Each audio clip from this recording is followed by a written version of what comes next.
So day 6 of culinary school, checking in with you guys. It says right here Tuesday, day 5. I count orientation as the first day, so I'm a day ahead.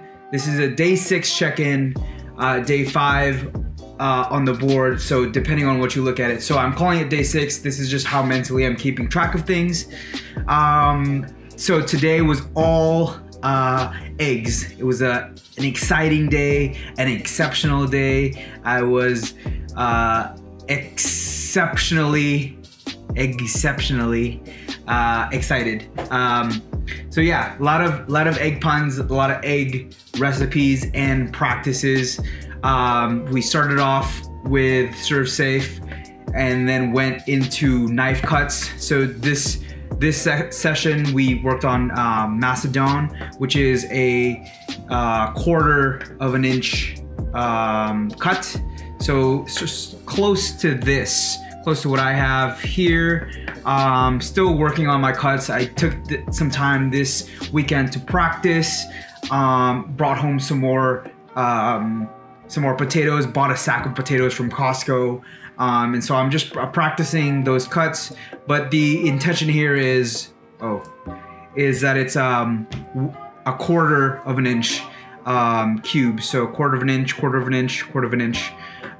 So did that for knife cuts, and then we did a recipe review for frittata. Within our frittata, obviously there's going to be 2 eggs. And then we did an American omelette and veggies, and then a French omelette with fine herbs. So everything in this mise en place is what I had for the frittata and for the American omelette.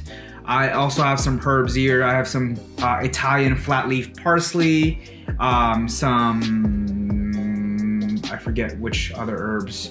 It's escaping me now. Tarragon, we had some tarragon in there. So use that for the French omelette, which I'll talk about later. So first, how did I do with the frittata?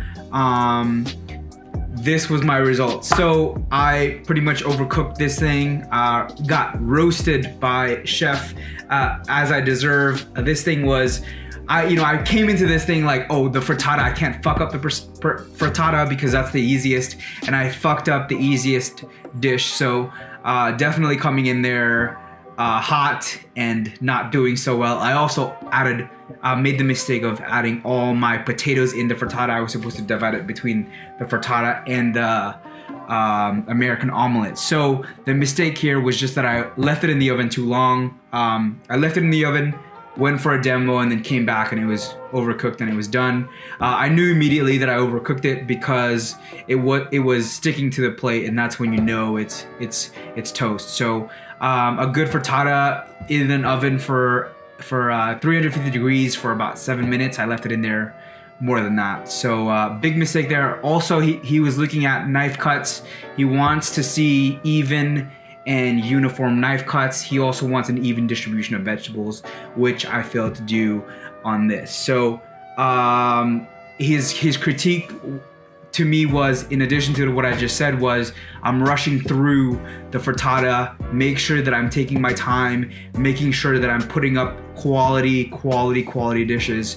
So this is something, I went to Costco right after school, purchased a ton of eggs that I will be just practicing. I'll be using those eggs and just freezing them and then eating them for breakfast throughout the class so that I make sure I don't waste the eggs. But the frittata, man, like if you've ever made a frittata, you know how easy this is. I'm pissed off, disappointed in myself, but I need to do better, plain and simple. So that's how my frittata went. This is my American omelette. As you can see, so an American omelette is a crescent shape. It also has to be well done. It has to be done.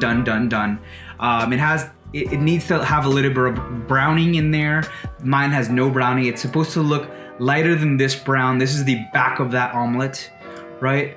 So it needs to have a little bit of brown, not too much brown or not too much color. So I undercooked one side, overcooked the other side. No bueno, no good at all. And then looking at the inside, one side is too watery. That also is not good, right? So making sure to just take my time. Again, he same critique. He was like, Ray, you're rushing through this.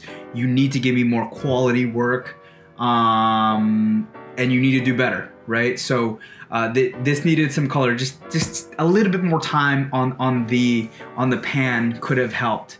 Again, with the knife cuts, the inconsistency there. So practice. I need to do that, and I will be doing that with potatoes and eggs tonight. And then, so yeah, this is how my American omelet went. It's supposed to be, again, an American omelet, crescent shape and well done. It's not supposed to be runny. It's supposed to be done with a little bit of color. So definitely gonna go home and practice that. And then the last thing we talked about was the French omelette, and he demoed that, and then also we went ahead and did that. I did that twice, and this is how mine came out. Pretty decent, I would say, in terms of color. It's pretty consistent across the board there. The layers of a French omelet, you want to have layers, and you do that by sort of sifting through it. I'm probably gonna do a video of all the eggs I learned in this course, but the French omelet is super consistent. So this is a picture that you're seeing now. This is a picture that he's already broken it down and kind of inspected it. He's checking here for the layers. You can see the knife going through the middle, and he's just checking for the layers and how done it is. You want a French omelet, unlike an American omelet, to be runny. This is that. You want it to be layered. This is that. You want the herbs to be even, much better here in comparison to the vegetables, but it was just a fine mince. So it's very hard to fuck that up. But overall, the French omelet, I did this twice. Didn't take a picture of the second one. The second one turned out even better than this. I'm very, very pleased, but also still need to practice it, right? Like this is not an exception. I still need to continue to practice this omelet, but the first time around, maybe I got lucky. Second time, I did it again because I was ahead of a lot of people, so I had some time to do it a second time, and it came out a lot better than this. Also, consistent color, right? You don't want to see a brown color in the omelet. You want to see the layers. So that also, I wish I took a picture of it. I was telling Yvonne that I was super sad that I didn't get to document that, but it's okay. It's a learning experience. We're in a classroom, but I'm really, really excited about the French omelet and really what we learned today. Again, going back to what I talked about in earlier videos, relearning how you think of different things, relearning how to cook the egg, and then also not taking your frittata for granted. This is something that I'll never forget, that I overcooked my first frittata in culinary school.